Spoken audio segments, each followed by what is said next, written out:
Assalamualaikum dan salam sejahtera. Skuad bawah 23 tahun negara perlu melupakan peristiwa memalukan di Stadium Princess Phnom Penh, Kemboja Jumaat lalu. Kekalahan mengejut 2-1 di tangan Laos dalam aksi sulung kumpulan B itu sukar untuk diterima, terutama dalam kalangan penyokong bola sepak tanah air.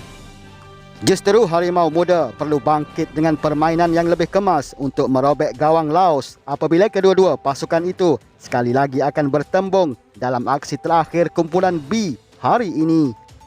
Aura gelanggang berbeza Stadium Nasional Morodok diharap membawa tuah kepada anak buah Brad yang memerlukan kemenangan sekurang-kurangnya 2 gol tanpa balas untuk melangkah ke separuh akhir.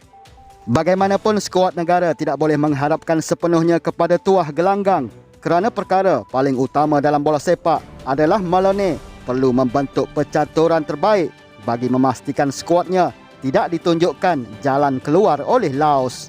Sekiranya itu berlaku, ia pasti mengundang kecaman lebih hebat buat kem negara kerana Laos sebelum ini hanya dilabel sebagai lubuk kemenangan buat pasukan negara sama ada di peringkat senior atau junior.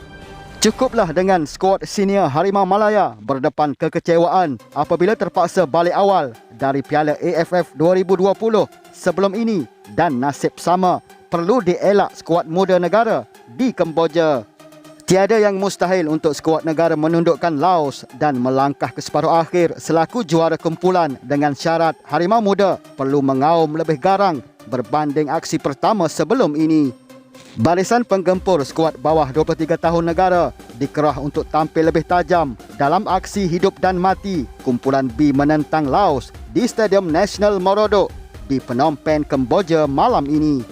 Brad Malone berkata ketumpulan jentera depan ketika tewas 1-2 dalam aksi pertama di tangan Laos Jumaat lalu tidak akan berulang lagi. Jelasnya deretan peluang dan penguasaan yang ditampilkan anak buahnya sebelum ini harus diterjemahkan dalam bentuk jaringan bagi memastikan kemenangan besar mampu dilakar sekaligus mara ke peringkat separuh akhir. Sudah tentu kita jangkakan ia perlawanan yang sukar dan mereka sudah pastinya turun berbekalkan keyakinan tinggi selepas menang 1-2. Tapi berdasarkan permainan, kita lebih banyak menguasai perlawanan dan tempoh serta banyak mencipta peluang.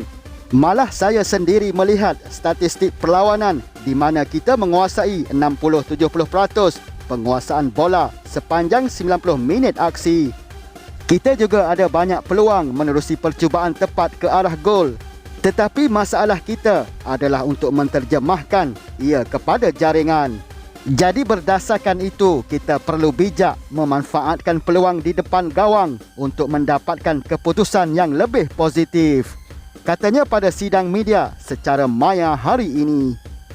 Skuad negara wajib melakar kemenangan dengan meledak 2 gol tanpa bolos bagi memastikan tiket ke peringkat seterusnya menjadi kenyataan.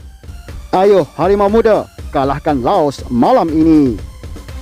Perlawanan akan bermula jam 8 malam waktu Malaysia. Siaran langsung boleh ditonton melalui saluran TV 9 dan Astro Arena 2. Sekian, terima kasih. Teruskan bersama saluran YouTube Awang Studio untuk perkembangan terkini bola sepak Malaysia.